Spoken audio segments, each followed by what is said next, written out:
Hello again. It's Sunday night. This is my 686 Pennsylvania turbine locomotive that I built not too long ago. Scratch built, majority of it. Used a Rivarossi Berkshire chassis, modified it highly. Changed the motor, put a can motor in it. Actually a few different ones, tried them out. Still searching for the correct one. I finally made a tender to resemble the original one. I leaded it. I added 2 DCC decoders, cheap ones. A Digitrax one that I programmed to diesel. And an LX cheap steam one. The LX one is controlling the motor. It was probably not a good idea, but for now, that's the way it's going to be. They don't have the greatest motor control. They're cheap. They're, $40 off of eBay. They're the parent company that makes the MRC DCC decoders, which, in my opinion, are very low end, at the least. But they're affordable. So what I've done was I added the DCC decoder for the steam and turned the chuffs off. And I used the cheap Digitrax 166. I don't know the number, but it's either steam or diesel. That's another cheap decoder. The motor control on those are good, but the sound is horrible. The sound file is horrible. You can never get them loud enough. They're just, $60. They're, my opinion, low end. But what I've done was I read all the CVs in the Digitrax one and figured out which ones are not listed in the book that control the audio. You can tell by the numbers being low. And what I did was I found the one which was CV44 that controls the dynamic brake, because it sounds like, we'll turn it on and we'll listen. Okay, so periodically steam sounds are going to come on. Now what you kind of hear is the diesel rumble. That was as low as I could get it. Let's see, I think, yeah, that's as loud as it gets, but you can still hear it a little bit. When you hear this, it sounds like a turbo spooling up. In conjunction of the normal noise a diesel makes, which we'll get there in a second, but we're going to turn the lights on first. We're going to turn the headlight on. See how it dims out, on and off. What I've added was the numbers in the side. I'll shut that off. I don't know if my camera can pick it up, but it actually has the number 6200. This side here, maybe we can see a little bit better if I can find it without looking at my foot or my hand or whatever the hell's there. Where are we at? Yeah, I don't think it'll focus, but it's on either side. So you can hear that. It sounds like a jet engine. And with the conjunction of the spooling up here, you can hear it.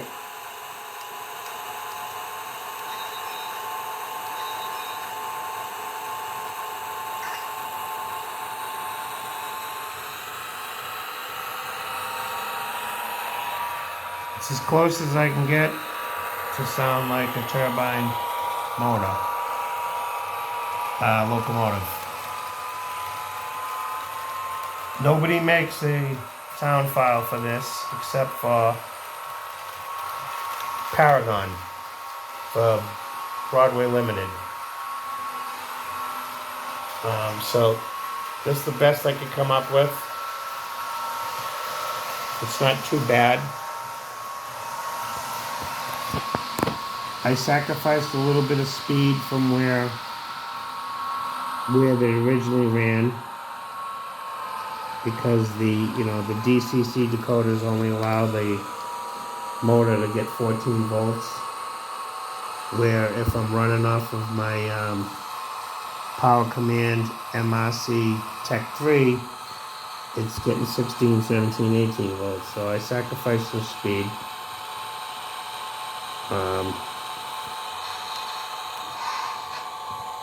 You hear the turbo thing turning down, or whatever you want to hear it. It's not too bad. It's not totally realistic. I don't know if I'm going to leave it in there or not. It's kind of just an experiment. So there's 2 decoders in there. Both of them I programmed separately. They're wired up inside the tender.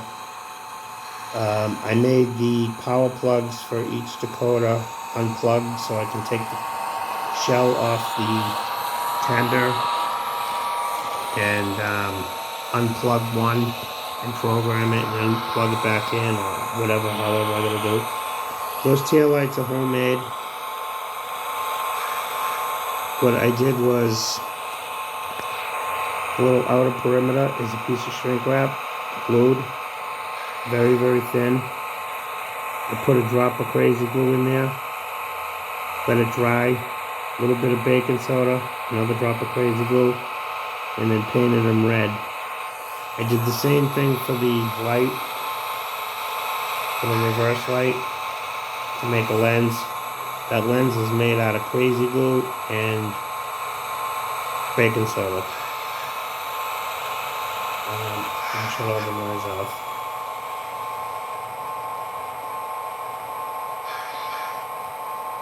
So it runs alright.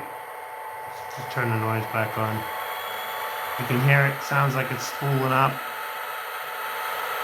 The motor control on these cheap decoders isn't that great. I actually had better motor control without the DCC. But I wanted to experiment. It works alright. There's capacitors on each DCC decoder. 3,000 microfarad, which I used 3 1,000 microfarad 25 volt capacitors in parallel for each decoder. So if it hits a dead spot, especially the Digitrax, if it hits a dead spot, the sound shuts off. I still, once in a while, it'll do it on the Digitrax, but it will not do it on the LX. I don't know why, but less temperamental, I guess.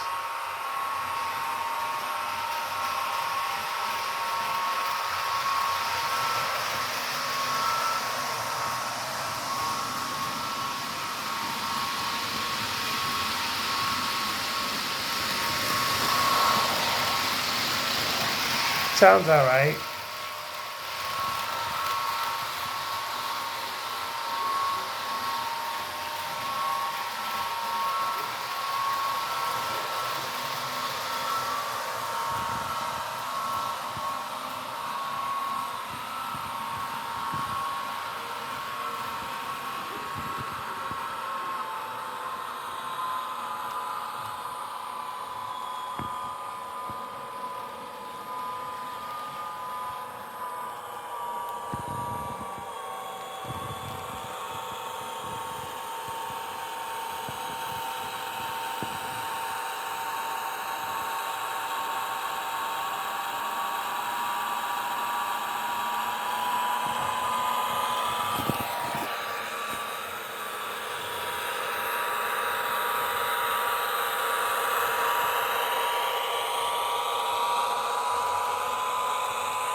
got a firebox flicker I put in there. You can see it underneath the, whatever it is,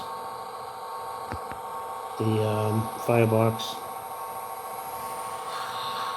You can still hear the steam sounds in the background, making noise. There's a bunch of other noises that it has, that rod clank and all that other stuff that I have off right now. There's 2 speakers inside that tender. One is for the diesel.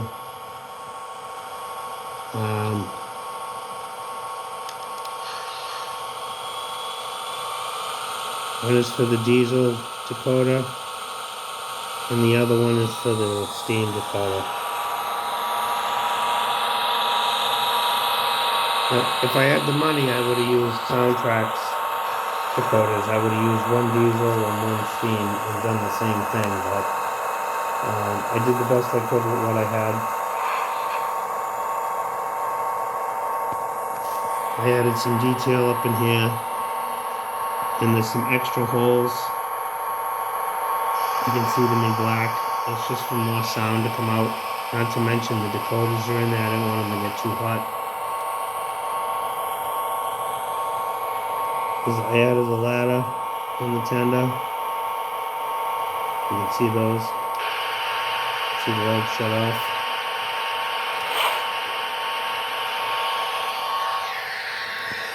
You can hear some of the steam stuff kicking on.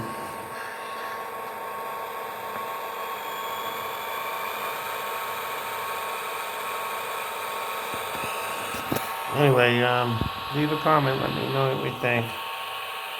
It's far from perfect, but it kind of was a fun project. I put a 5-pole screw-on motor in there, and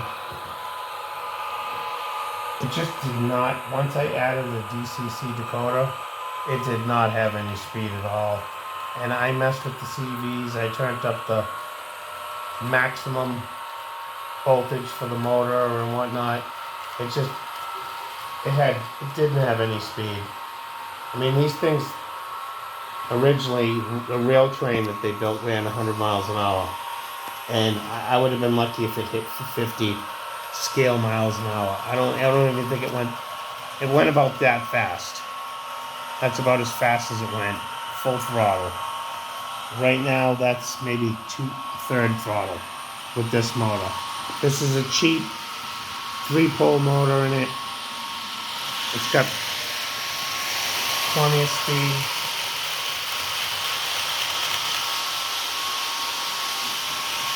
Any faster than that, it'll come off the track.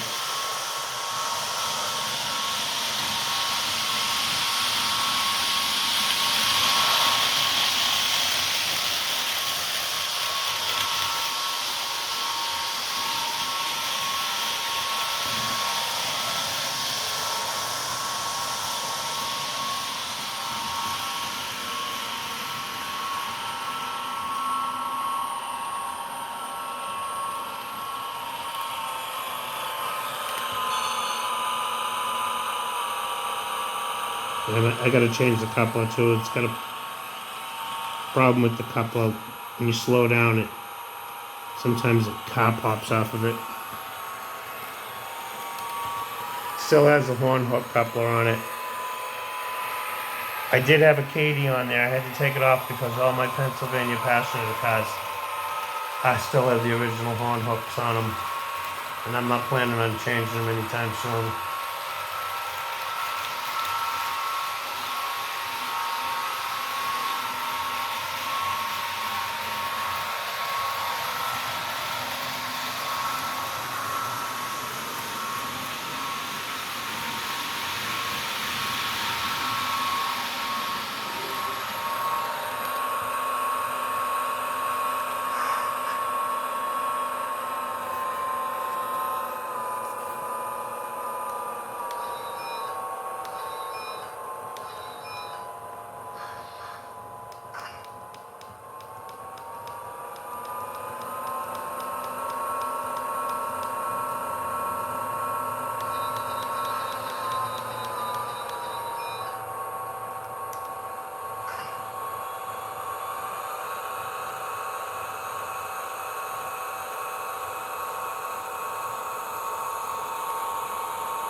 Thanks for watching. Let me know if you made it through this video. Let me know what you think about the two decoder thing. Hopefully someday soon somebody will actually come up with a real file. Thank you for watching.